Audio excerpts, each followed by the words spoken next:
Students, my self Vikas Kumawat, chemistry faculty CLC। तो आज समावता का नेक्स्ट लेक्चर हम देखने जा रहे हैं। लास्ट क्लास में संरूपण समावता अपन पढ़ रहे थे, ठीक है। संरूपण समावयवता, ठीक है, ये हम देख रहे थे। तो इसमें कुछ बातें अपन ने कर ली थी। अपन ने एथेन के संरूपण समावयव देख लिए थे। आज अपन बात करेंगे ब्यूटेन के संरूपण समावयवी। संरूपण समावयवी, ब्यूटेन के संरूपण समावयवी, ये अपन पढ़ने वाले, ठीक है ना। तो देखो कि ब्यूटेन के संरूपण समावयवी जो है वो कुछ अलग है एथेन से। ये अपने पास ब्यूटेन, ठीक है। अब कभी भी संरूपण समावयवी अगर हमें बनाने होते हैं तो एक फ्रंट साइड मानना होता है, एक बैक साइड मानना होता है। मैं इस बंध के सापेक्ष संरूपण समावयवी बना रहा हूँ। आप चाहे तो इस बंध के सापेक्ष भी बना सकते हैं, लेकिन मैं इस बंध के सापेक्ष बना रहा हूँ तो इसको फ्रंट साइड मान लिया, इसको बैक साइड मान लिया। अगर आप इस बंध के सापेक्ष संरूपण समावयवी बनाओगे तो बिल्कुल वैसे ही प्राप्त होंगे जैसे एथेन के प्राप्त हुए थे, है ना। एक बार ग्रसित, एक बार सांतरित, एक बार ग्रसित, एक बार सांतरित। लेकिन इस बंध के सापेक्ष अगर बनाओगे तो आपको कुछ अलग चीज़ें देखने को मिलेगी। तो ध्यान से देखना, फ्रंट साइड कार्बन, ये front side carbon, front side carbon पर एक CH3 है, 2 हाइड्रोजन है, तो एक तो लगा दिया CH3 और 2 हाइड्रोजन H और H। ये back side carbon, back side carbon पर भी एक CH3 है, 2 हाइड्रोजन है, तो बैक साइड कार्बन पर भी मैंने एक CH3 लगा दिया और 2 हाइड्रोजन है, ये H और ये H, ठीक है। तो फ्रंट साइड कार्बन हो गया, बैक साइड कार्बन हो गया। अब क्या करना है भाई, किसी एक कार्बन को फिक्स कर देना है और इसको 60 डिग्री क्लॉकवाइज या एंटी क्लॉकवाइज घुमा दो। मैं बैक साइड कार्बन को फिक्स कर रहा हूँ, तो बैक साइड कार्बन को मैंने कर दिया fix CH3 H and H। और फ्रंट साइड कार्बन को क्या कर दो भाई, 60 डिग्री आप घुमा दो। तो फ्रंट साइड कार्बन को मैंने 60 घुमाया तो CH3 यहाँ आ गया, H यहाँ आ गया और एक H यहाँ आ गया, ठीक है। फिर से मैंने क्या किया, एक कार्बन को फिक्स कर दिया, बैक साइड कार्बन को फिक्स कर दिया और फ्रंट साइड कार्बन को वापस से 60 डिग्री घुमा दिया, तो CH3 H और ये H और ये फ्रंट साइड कार्बन, तो इसको वापस से एक को फिक्स किया और इसको वापस से मैं 60 डिग्री क्या कर रहा हूँ, रोटेट कर रहा हूँ, तो ये बना, ठीक। फिर से मैं एक काम कर रहा हूँ, इसको वापस से घुमा रहा हूँ, तो 60 डिग्री बैक साइड कार्बन को फिक्स कर दिया, 60 डिग्री वापस से इसको घुमा दिया, तो ये CH3, ये H, ये H और यहाँ आ जाएगा CH3 और ये H और ये H, ठीक है। अब देखना, ये 4 संरूपण समावयव मैंने बनाए हैं। अब आप बताएं कि ये चारों कौन सा इनमें से सेम है, कौन सा अलग है। पहली चीज, ऐसा एक संरूपण समावयवी जिसमें एक समूह दूसरे समूह के जस्ट ऊपर होता है, DHA 0 होता है, ठीक है। तो इसको क्या बोलते हैं अपन, ग्रसित बोलते हैं। तो ये वाला जो है वो ग्रसित रूप है, ठीक है ना। ये वाला ग्रसित है, CH3 के जस्ट सामने CH3, H के सामने H, H के सामने H। यहाँ पर भी DHA 0 है और यहाँ पर H के सामने H है, लेकिन इस H के सामने CH3 है और इस CH3 के सामने H है। यानी DHA तो 0 है लेकिन समान समूह के ऊपर नहीं है।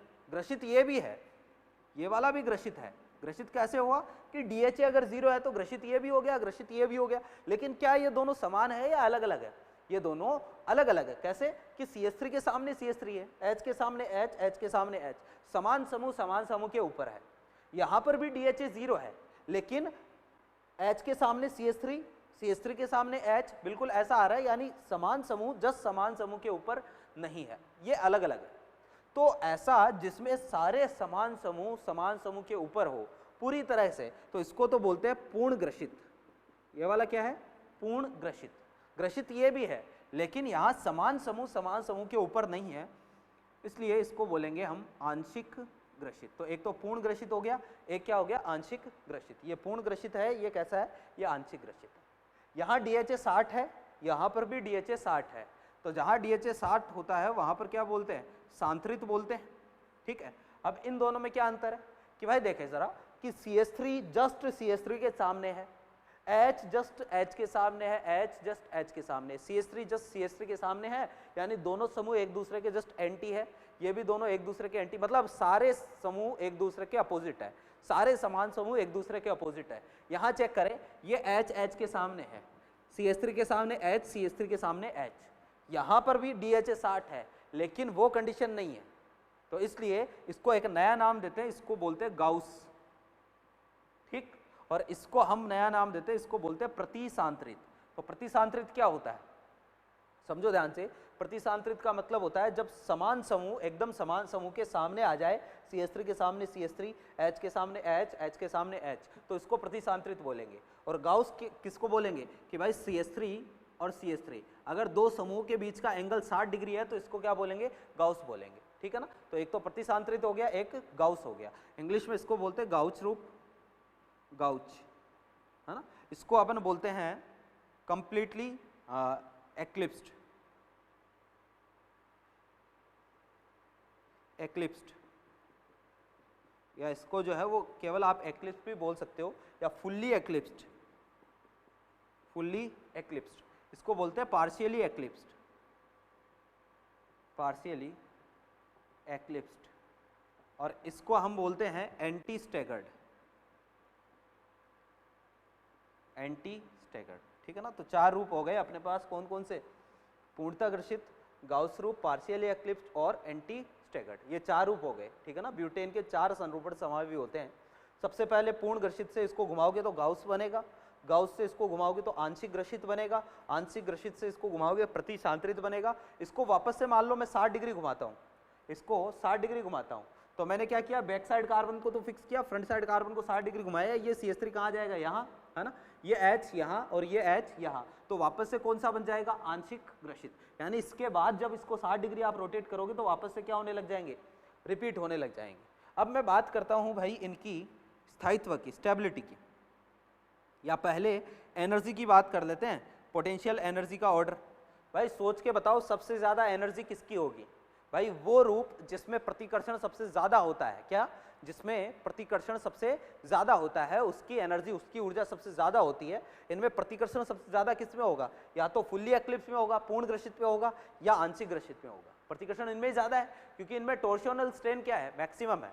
तो यहां पर प्रतिकर्षण ज्यादा हो सकता है और यहां प्रतिकर्षण ज्यादा हो सकता है। अब इन दोनों में से किसमें ज्यादा होगा, तो इन दोनों में देखना जरा कि जो एंटन तनाव मैंने बताया था वो तो क्या है, बराबर, एंटन तनाव बराबर है, वांडरवाल तनाव अलग है। यहाँ CH3 को प्रतिकर्षित कर रहा है, जबकि यहाँ हाइड्रोजन और CH3 एक दूसरे को प्रतिकर्षित कर रहे हैं। हाइड्रोजन के कारण तो कोई वांडरवाल तनाव होता ही नहीं है, ठीक है ना। तो यहाँ पर इन दोनों की बात करें तो एनर्जी किसकी ज्यादा होगी, पूर्ण घर्षित की एनर्जी ज्यादा होगी, तो पूर्ण घर्षित की एनर्जी ज्यादा।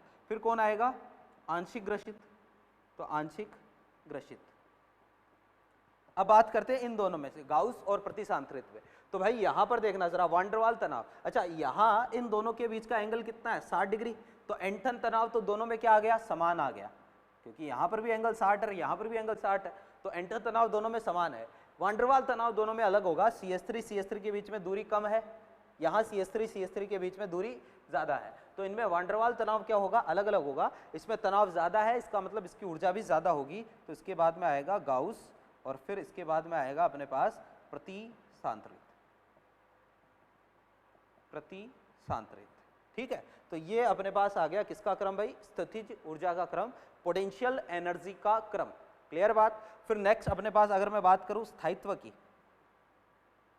तो स्थायित्व, अब भाई ऊर्जा और स्थायित्व दोनों एक दूसरे के क्या चलते हैं, इनवर्स चलते हैं। तो स्थायित्व सबसे ज्यादा स्थायी, ये तो हो गया भाई पूर्ण घर्षित, तो पूर्ण घर्षित की ऊर्जा सबसे ज्यादा है, तो इसका स्थायित्व सबसे क्या होगा, कम होगा।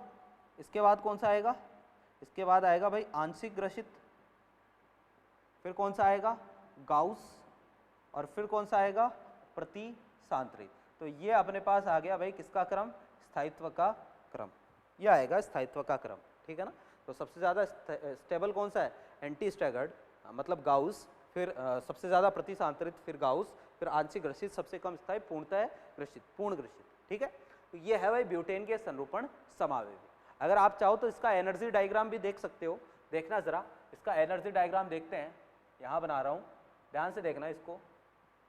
भाई इधर तो है मेरे पास DHA और यहाँ पर है पोटेंशियल एनर्जी, ठीक है। तो अब क्योंकि मेरे पास चार इसके संरूपण है, सबसे ज्यादा ऊर्जा किसकी है, पूर्ण घर्षित की, तो मैंने जो है वो अपनी मर्जी से, मान लो ये वाला एनर्जी लेवल किसका है, ये वाला एनर्जी लेवल है पूर्ण घर्षित का, ठीक, पूर्ण ग्रसित के बाद में कौन सा है, पूर्ण ग्रसित के बाद में आंशिक ग्रसित। तो ये वाला एनर्जी लेवल जो है वो मैं ले लेता हूँ आंशिक ग्रसित का, तो ये हो गया आंशिक ग्रसित। आंशिक ग्रसित के बाद में कौन सा है, गाउस रूप। तो ये वाला एनर्जी लेवल जो है वो अपना हो गया गाउस का, ठीक। और फिर इसके बाद में कौन सा है, प्रतिसांतरित। तो ये वाला एनर्जी लेवल जो है वो हो गया प्रतिसांतरित का, प्रतिसांतरित। यहाँ पर DHA 0, 0 के बाद में 60, 120, 180, 240, 300, 360, ठीक है। तो ध्यान से देखें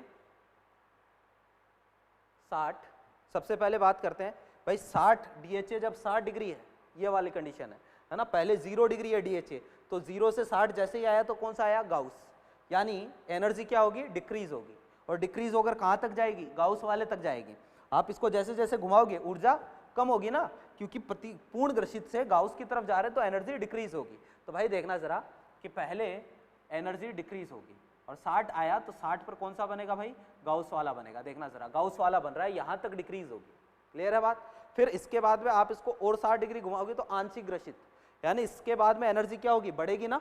पूर्ण ग्रसित से गाउस से कहाँ जा रहा है, आंशिक ग्रसित की तरफ जा रहा है, तो ऊर्जा क्या होगी, बढ़ेगी। और ऊर्जा बढ़कर कहाँ तक हो जाएगी, आंशिक ग्रसित तक हो जाएगी। यानी जब 120 होगा टोटल कोण तो एनर्जी बढ़ेगी और आंशिक ग्रसित, यानी इसके बाद में जो है एनर्जी बढ़ेगी और बढ़कर कहाँ तक हो जाएगी, आंशिक ग्रसित तक हो जाएगी। इसको वापस से घुमाओगे तो क्या बनेगा, प्रतिसांतरित, यानी ऊर्जा क्या होगी, कम होगी। और कहाँ तक कम होगी, प्रतिसांतरित तक कम होगी। तो DHA देखना 100 वापस से इसको घुमाया तो एनर्जी कम होगी और ये वाला एनर्जी लेवल प्रतिसांतरित का है। तो देखना बिल्कुल इसी सीक्वेंस में चलना है कि सबसे पहले पूर्ण ग्रसित है, तो सबसे पहले यहाँ पर पूर्ण ग्रसित है।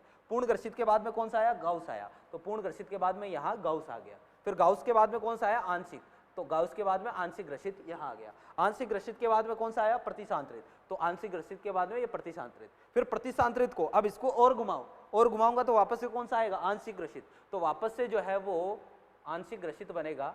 तो ये वापस से बन गया भाई आंशिक ग्रसित। और आंशिक ग्रसित को वापस से घुमाओगे तो कौन सा बन जाएगा, वापस से बन जाएगा भाई गाउस, तो वापस से बनेगा गाउस, ये लो, ठीक है ना। आप इसको घुमा के चेक करें। और गाउस के बाद में वापस से घुमाओगे तो एंटी स्टैगर्ड वापस बन जाएगा। तो जब 360 का रोटेशन अपना पूरा होगा तो वापस से भाई अपने पास जो है वो ऐसे करके एंटी स्टैगर्ड, ये वाला आएगा भाई इसका एनर्जी डायग्राम। बिल्कुल ऐसा एनर्जी डायग्राम आपको देखने को मिलेगा, किसका, ब्यूटेन का, ठीक है ना। तो भाई ये है अपने पास ब्यूटेन के संरूपण समावयवी। आपको यहाँ जो चीज़ ध्यान में रखनी है वो ये है, इनकी स्टेबिलिटी का ऑर्डर एक तो ध्यान में रखो कि कौन सा कम स्थायी है, कौन सा ज़्यादा स्थायी है। स्टेबिलिटी हो गई और पोटेंशियल एनर्जी हो गई। हाँ, ग्राफ जो है वो इतना ज़्यादा नहीं पूछा जाता है, ग्राफ जो है वो ज़्यादा नहीं पूछा जाएगा, आपको डायरेक्टली क्वेश्चन यहीं से आएगा, ऊर्जा और स्थायित्व का क्रम, ठीक है। अब देखें, इसको मिटा देता हूँ।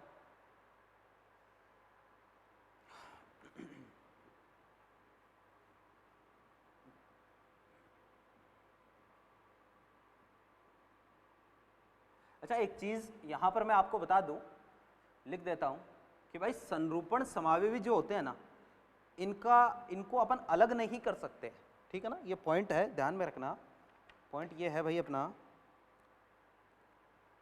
कि संरूपण समावयवियों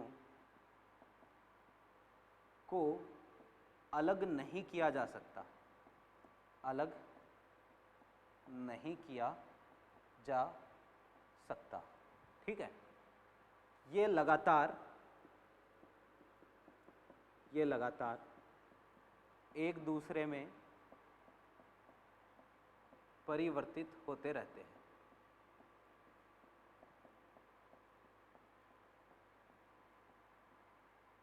ठीक है। कि भाई संरूपण समावयवी को अपन अलग नहीं कर सकते, ये लगातार जो है वो एक दूसरे में क्या होते रहते हैं, चेंज होते रहते हैं, ठीक है ना। कि भाई पूर्ण ग्रसित लगातार आंशिक में, आंशिक लगातार गाउस, प्रतिसांतरित लगातार एक दूसरे में कन्वर्ट होते रहेंगे। तो अगर आप चाहते हो कि इनको अलग अलग कर लें, है ना, मान लो आपके पास तो ब्यूटेन का मिश्रण है, अपने पास तो जो है एक कंटेनर है, इस कंटेनर में एन ब्यूटेन मैंने ले रखा है, ठीक है।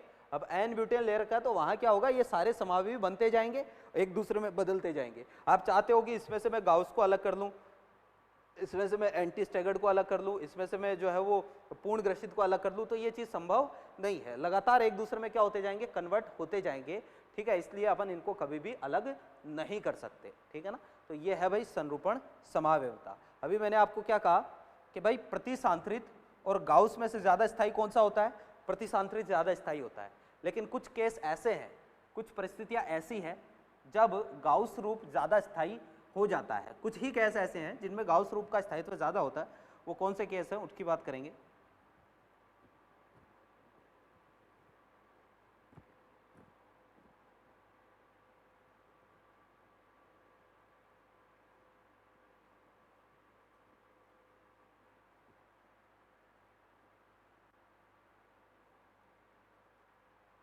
देखना,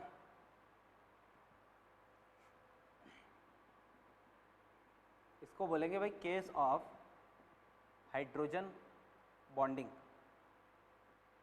ठीक है। भाई देखना जरा क्या होता है,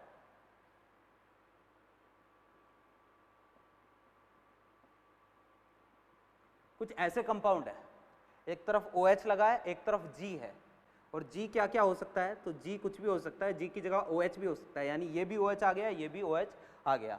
G की जगह जो है वो आपको NO2 मिल सकता है, या NO मिल सकता है, या COOH मिल सकता है, या CHO मिल सकता है, ठीक है ना, या इसके अलावा G की जगह आपको NH2 मिल सकता है, ठीक है ना। इनमें से G कुछ भी हो सकता है, ठीक है, या G की जगह आपको फ्लोरीन भी मिल सकता है, ठीक है। तो इनमें से G कुछ भी हो सकता है, ठीक है। तो अब क्या होगा कि इसको अगर मैं क्या मान लूँ, फ्रंट साइड मान लूँ, इसको अगर मैं बैक साइड मान लूँ और इस बंध के सापेक्ष में इनके संरूपण समावयव बनाऊँ, तो देखना इस केस में क्या होगा। मैं डायरेक्टली गाउच और एंटी स्टैगर्ड ही बनाऊंगा। फ्रंट साइड कार्बन पर जो है एक तो OH है, 2 हाइड्रोजन है, तो एक OH हो गया, 2 हाइड्रोजन हो गए, ठीक है। बैक साइड कार्बन पर एक G है, तो एक तो G हो गया और 2 क्या हो गए, हाइड्रोजन हो गए। तो ये वाला तो कौन सा फॉर्म है भाई, गाउच फॉर्म है, ठीक है। और एक मैं इसका एंटी स्टैगर्ड बना रहा हूं, ये OH, ये H, ये H, यहाँ आ गया G, H और ये H, ठीक है। ये वाला एंटी स्टैगर्ड है, प्रतिसांत्रित, और ये वाला जो है वो गाउच फॉर्म, क्लियर।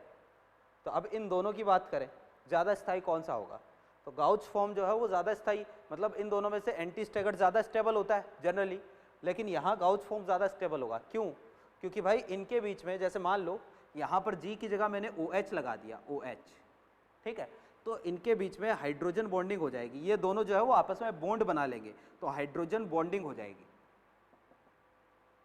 इनके बीच में क्या हो जाएगी, हाइड्रोजन बॉन्डिंग। अब हाइड्रोजन बॉन्डिंग की कंडीशन क्या है कि अगर हाइड्रोजन के पास फोन हो, क्या हो, फोन, यानी हाइड्रोजन फ्लोरीन, ऑक्सीजन और नाइट्रोजन जैसे ज्यादा विद्युत ऋणी परमाणु से जुड़ा होता है तो हाइड्रोजन बॉन्डिंग होती है। ये तीनों के तीनों ज्यादा विद्युत ऋणी है।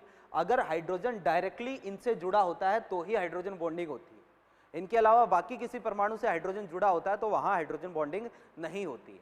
समझने की कोशिश करना कि हाइड्रोजन अगर फ्लोरीन, ऑक्सीजन और नाइट्रोजन जैसे ज्यादा विद्युत ऋणी परमाणु से जुड़ा है तो ही हाइड्रोजन बॉन्डिंग होगी, अदरवाइज किसी केस में हाइड्रोजन बॉन्डिंग नहीं होती है, ठीक है ना। कि आप कहने लग जाओ कि सर CH3 में हाइड्रोजन बॉन्डिंग करवा दो, तो हाइड्रोजन जो है वो कार्बन से जुड़ा हुआ है, हाइड्रोजन बॉन्डिंग नहीं होगी। यहाँ का हाइड्रोजन ऑक्सीजन से जुड़ा हुआ है, तो ये वाला हाइड्रोजन इस ऑक्सीजन के साथ हाइड्रोजन बॉन्डिंग कर लेगा, ठीक है।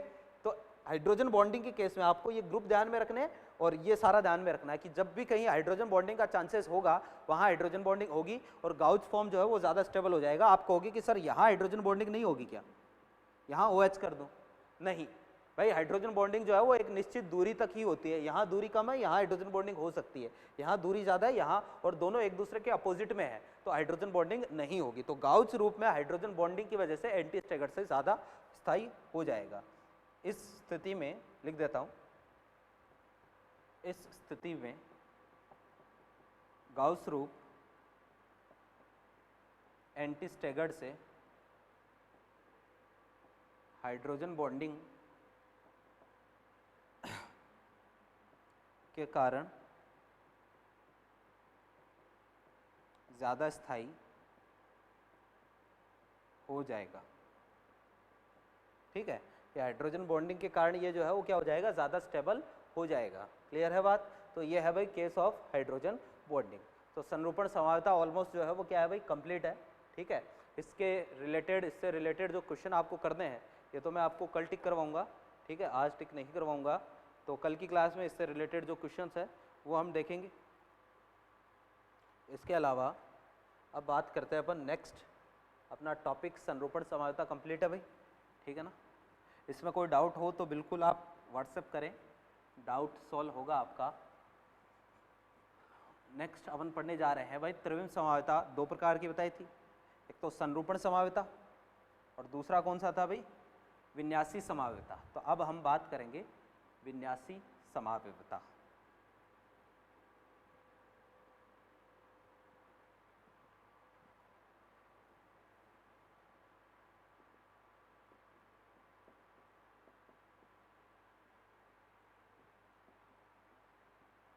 विन्यासी समावता। ठीक है भाई, देखो क्योंकि त्रिविम समावता का ही पार्ट है तो पहले तो डेफिनेशन लिख देता हूं। ऐसे यौगिक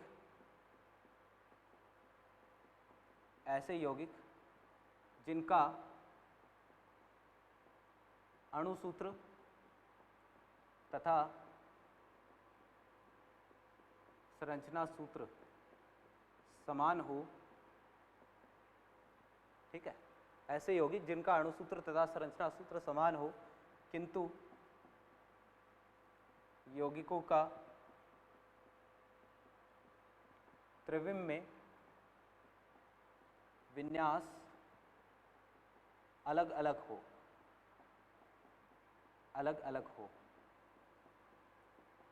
विन्यासी समावयवी कहलाते हैं। ठीक है, अलग अलग हो, विन्यासी समावयवी कहलाते हैं। और इस गुण को क्या बोलेंगे, विन्यासी समावयता बोलेंगे। अब ये विन्यास का मतलब क्या होता है, तो भाई विन्यास का मतलब एक तरीके से आप समझ सकते हो परमाणुओं की व्यवस्था, परमाणुओं की व्यवस्था। तो विन्यास का मतलब एक्चुअल में परमाणु की व्यवस्था से ही होता है। ठीक है ना, और बाकी तो इसको डिटेल में अपन पढ़ेंगे ही। तो अभी के लिए आप क्या समझ सकते हो कि भाई विन्यास का मतलब क्या है, परमाणुओं की व्यवस्था से।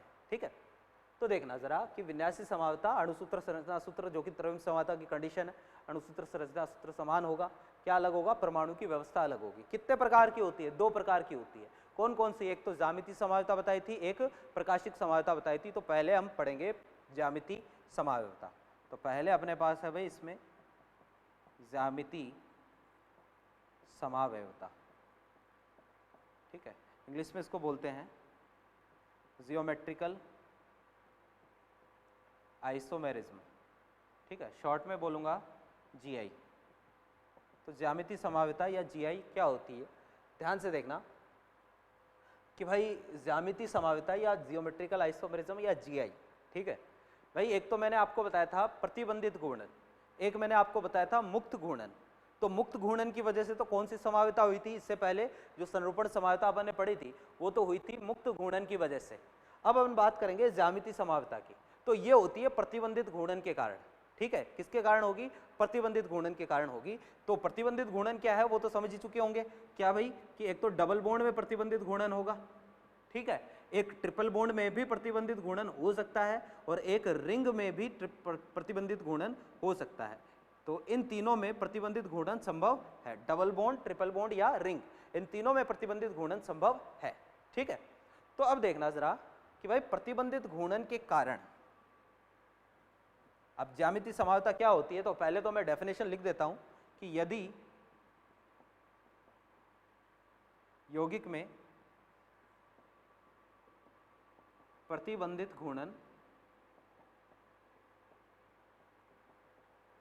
उपस्थित हो किंतु यदि यौगिक में प्रतिबंधित घूर्णन उपस्थित हो किंतु प्रतिबंधित घूर्णन तंत्र पर उपस्थित समूहों की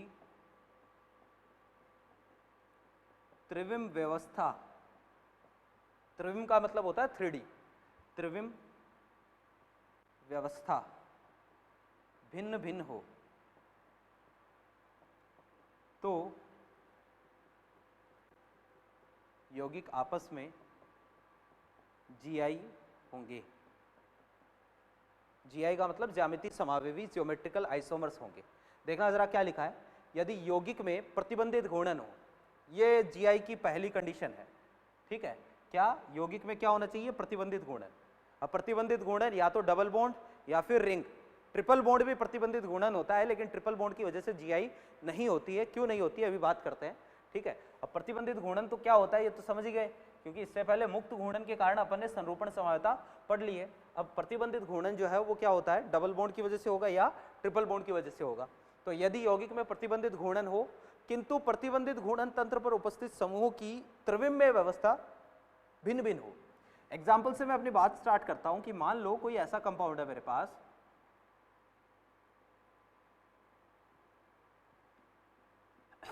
एक तो ये कंपाउंड है, ठीक है, एक मेरे पास ये कंपाउंड है,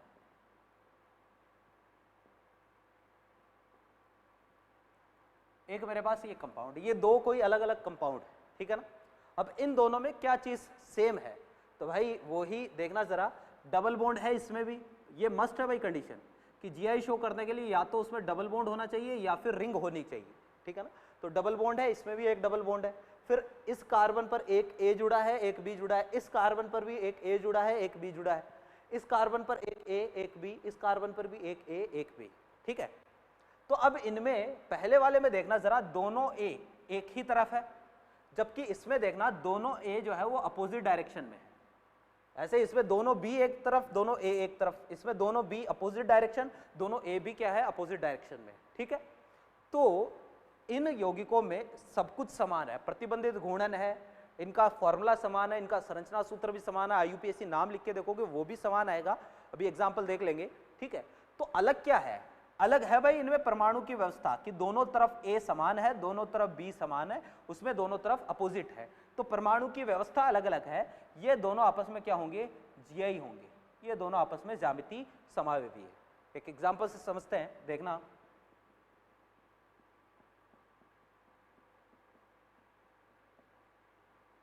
एक तो ये है, ठीक, और एक मेरे पास ये वाला है,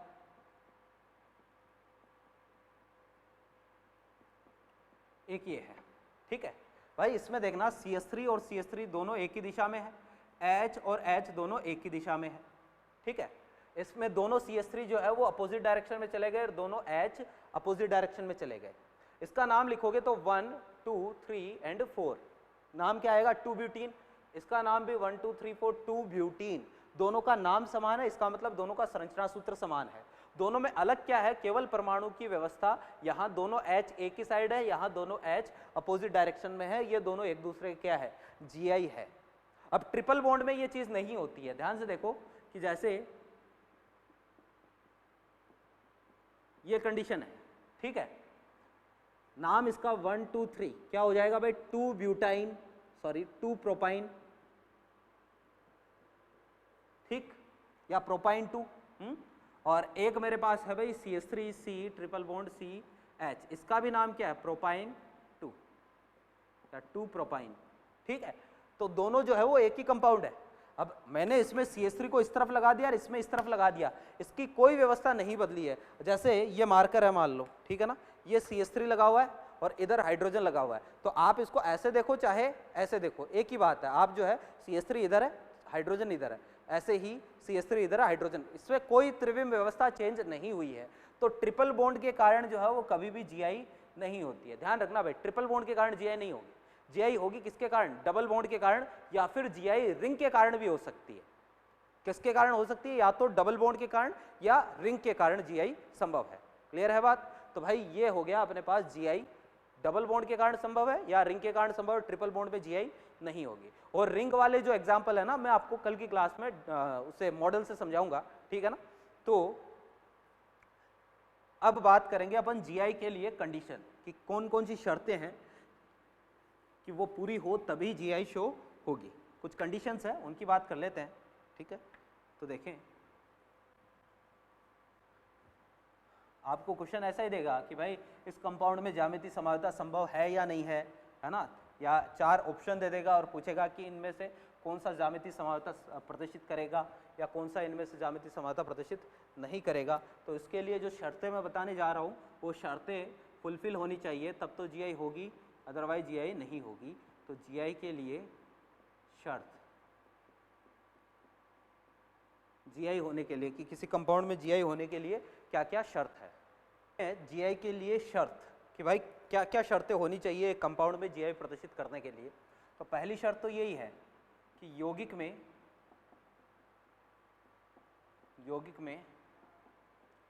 प्रतिबंधित घूर्णन होना चाहिए।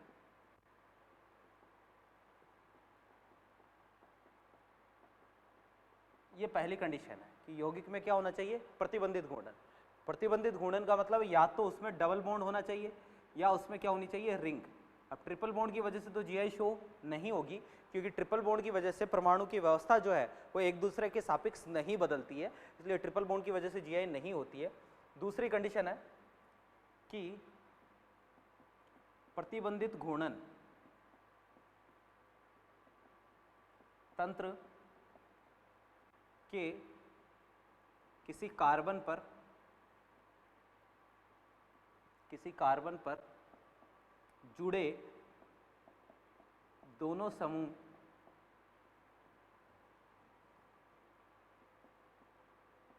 आपस में अलग अलग होने चाहिए।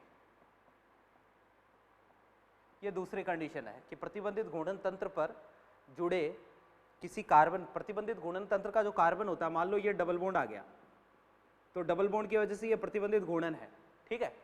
अब किसी एक कार्बन पर, यानी इस कार्बन पर, ये जो दोनों ग्रुप अपन जोड़ने वाले हैं, ये दोनों ग्रुप आपस में अलग अलग होने चाहिए, ठीक है। ऐसे ही इस तरफ भी ये दोनों ग्रुप भी आपस में कैसे होने चाहिए, अलग अलग होने चाहिए। मुझे इन दोनों ग्रुप से मतलब नहीं है, ये दोनों ग्रुप समान भी हो सकते हैं, असमान भी, मुझे कोई मतलब नहीं है इन दोनों ग्रुप से, ना मुझे इन दोनों ग्रुप से कोई मतलब है, ठीक है। ये दोनों ग्रुप आपस में समान होने चाहिए और ये दोनों ग्रुप भी आपस में कैसे होने चाहिए, समान होने चाहिए, ये कंडीशन है, ठीक है ना। ऐसे ही जैसे रिंग के कारण भी तो हो सकता है प्रतिबंधित घूर्णन, तो रिंग पर भी कोई दो कार्बन आपको ऐसे ढूंढने हैं, कोई भी दो कार्बन, रिंग कितने भी कार्बन की हो सकती है, 3 4 5 6, है ना। तो किन्हीं भी दो कार्बन चेक करने हैं, रिंग के कोई भी दो कार्बन, और दो कार्बन में से हर कार्बन पर, एक कार्बन पर जुड़े दोनों ग्रुप आपस में अलग अलग, यानी ये दोनों अलग अलग और ये दोनों भी क्या होने चाहिए, अलग अलग होने चाहिए। ये दोनों अलग अलग, ये दोनों भी अलग अलग, मुझे इन दोनों से मतलब नहीं है, ना मुझे इन दोनों से मतलब है, ये दोनों अलग अलग होने चाहिए और ये दोनों भी आपस में अलग अलग होने चाहिए, ये कंडीशन है जीआई की। क्लियर है बात। तीसरी जो कंडीशन मैं बताने जा रहा हूं, आपको तो केवल ये दो कंडीशन चेक करनी है, तीसरी कंडीशन कुछ स्पेशल केस में ही चेक करनी है, वो मैं आपको बता दूंगा। बाकी अदरवाइज तीसरी कंडीशन जो है ना, वो ज्यादातर केसेस में अपने आप फुलफिल हो जाएगी, ये दो कंडीशन चेक कर लोगे तो तीसरी जो है वो अपने आप फुलफिल हो जाएगी। बाकी कुछ अलग केसेस में आपको जहां चेक करना होगा वहां मैं बता दूंगा। तो तीसरी कंडीशन है कि भाई सभी समूह, है ना, या प्रतिबंधित घूर्णन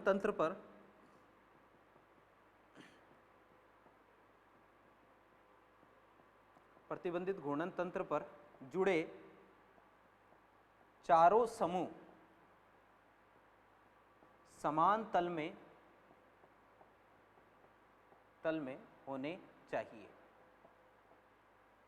भाई ये क्या है, तो भाई देखना जरा, ये चारों समूह की बात कर रहा हूं, 1 2 3 और ये 4, ये चारों समूह एक ही तल में होने चाहिए, ये कंडीशन है। एग्जाम्पल आप इसको ऐसे भी समझ सकते हो कि जैसे A, ये B, ठीक है, ये A और ये B, ठीक है। भाई ये जीआई शो करेगा कंपाउंड कैसे, इस कार्बन पर, पहली बात तो इसमें डबल बॉन्ड है, यानी प्रतिबंधित घूर्णन है, तो कार्बन पर उपस्थित फिर ये दोनों समूह आपस में क्या है, अलग अलग, और इस कार्बन के ये दोनों समूह आपस में अलग अलग। ये दोनों समान भी हो सकते हैं, असमान भी हो सकते हैं, ये दोनों समान भी हो सकते हैं, असमान भी हो सकते हैं। मुझे एक कार्बन पर जुड़े दो समूहों को चेक करना है, एक कार्बन के दोनों समूह अलग अलग होने चाहिए। क्लियर है, ये दोनों अलग अलग हो गए और ऐसे ही ये दोनों भी अलग अलग हो गए। तो ये चारों समूह जो जुड़े हैं ना, ए बी बी, ये चारों समूह एक ही तल में होने चाहिए, यानी इसी प्लेन में होने चाहिए। अब इसमें आपको ऐसे भी बोल सकता है कि ये वाली दूरी अगर L1 है तो ये वाली दूरी L2 है, L2, ये वाली L1, ये वाली L2। अगर चारों समूह एक ही तल में होंगे ना तो कभी भी L1 का मान L2 के बराबर नहीं आएगा। आपको क्वेश्चन ऐसे भी दे सकता है कि भाई ये डायग्राम बना के दे दिया और बोलेगा कि जीआई शो करने के लिए या ज्यामितीय समायोजकता प्रदर्शित करने के लिए निम्न में से कौन सा संबंध सही है। तो L1 का मान कभी भी L2 के बराबर नहीं होना चाहिए, हमेशा L2 का मान L1 से क्या आएगा, ज्यादा। ये विकर्ण वाला जो है ना, ये आप ऐसे समझ लो कि भाई ये कोई अपने पास आयत या वर्ग है, तो अगर ये भुजा A है, ये भुजा भी A है, ये वर्ग है, तो इसका विकर्ण जो है वो A से क्या होगा, बड़ा ही होगा। तो ये विकर्ण वाली जो दूरी है ये इससे क्या होगी, ज्यादा ही आएगी। तो ये जीआई की कंडीशन है। अगर ऐसा होता है ना तो ये चारों समूह अपने आप एक ही तल में आ जाएंगे, ठीक है, और जीआई प्रदर्शित करेगा कंपाउंड। तो ये ध्यान में रखना। तीसरा वाला जो पॉइंट है ये आपको चेक नहीं करना है, क्योंकि ज्यादातर केस में ये वाला पॉइंट जो है वो अपने आप फुलफिल हो जाएगा। कुछ ही स्पेशल केस है जिनमें आपको ये ध्यान में रखना, वो मैं आपको अलग से करवा दूंगा। तो जीआई चेक करने के लिए ये दो कंडीशन जो है वो मस्ट है। पहले यौगिक में प्रतिबंधित घूर्णन होना चाहिए, फिर प्रतिबंधित घूर्णन तंत्र पर के किसी कार्बन पर जुड़े समूह आपस में अलग अलग होने चाहिए। अब क्वेश्चन कैसे आएगा तो इसको समझ लेते हैं, देखना जरा।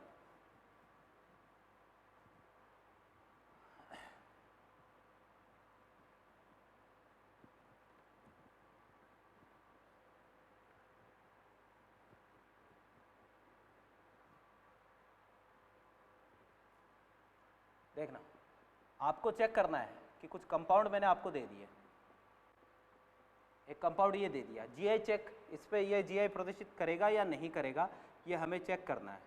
सबसे पहले तो चेक करना कि भाई इसमें प्रतिबंधित घूर्णन है या नहीं है, और फिर चेक करना कि प्रतिबंधित घूर्णन वाला जो कार्बन है उसके समूह आपस में कैसे होने चाहिए, उसके समूह आपस में अलग अलग होने चाहिए।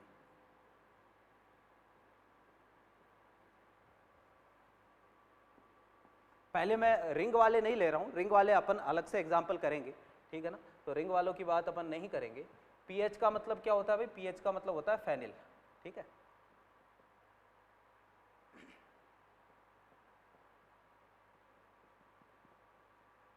अब चेक करते हैं, देखना जरा। सबसे पहला एग्जाम्पल आपको सबसे पहले देखना है भाई प्रतिबंधित घूर्णन है या नहीं है। तो डबल बॉन्ड है, प्रतिबंधित घूर्णन है, इसमें भी है, इसमें भी है, इसमें भी है, इसमें भी डबल बॉन्ड है, इसमें भी डबल बॉन्ड है, सब में प्रतिबंधित घूर्णन है। डबल बॉन्ड के कारण है, ट्रिपल बॉन्ड के कारण नहीं होगी जीआई, ठीक है ना। तो सब में प्रतिबंधित घूर्णन है। सेकंड कंडीशन क्या बताई थी कि एक कार्बन के दोनों समूह आपस में अलग अलग।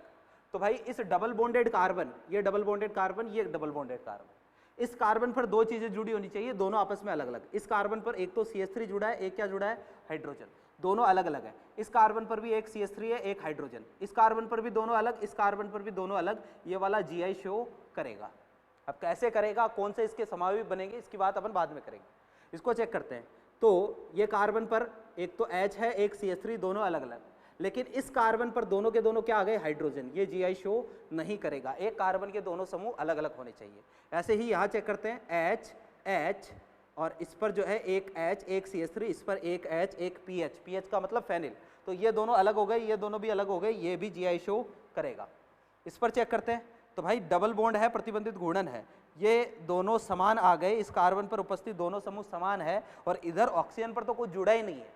कम से कम इधर क्या जुड़ा होना चाहिए, दो समूह जुड़े होने चाहिए जो आपस में अलग अलग हो। ये वाला जीआई शो नहीं करेगा, दोनों समान आ गए, इधर कुछ ही नहीं जुड़ा है। इसको चेक करते हैं। तो इस कार्बन पर एक H, एक PH, इस कार्बन पर भी एक H, एक PH, ये भी जीआई शो करेगा। इसको चेक करते हैं। इस कार्बन पर एक H, एक CH3, एक H, एक C2H5, ये भी जीआई शो करेगा, ठीक है। तो ऐसे हमें क्या करना होता है, ये चेक करना होता है कि कौन सा कंपाउंड जीआई शो करेगा, कौन सा कंपाउंड जीआई शो नहीं करेगा। इस पे बहुत सारे एग्जाम्पल अपन कल की क्लास में और करेंगे, इस पर और एग्जाम्पल देखने बाकी है, ठीक है ना, वो कल देखेंगे। इनमें कोई डाउट हो तो बिल्कुल आप व्हाट्सएप करें, और इसके अलावा जो रिंग वाले एग्जाम्पल है वो भी अपन कल देखेंगे, ठीक है ना। और कल मैं आपको संरूपण समावयवता के क्वेश्चन भी टिक करवाऊंगा, ठीक है ना। और पहले जो क्वेश्चन मैंने आपको दिए थे संरचनात्मक समावयवता के, वो आपने कर लिए होंगे, ठीक है। तो यहाँ के बाद में अपन इसको नेक्स्ट क्लास में कंटिन्यू करते हैं। Thank you.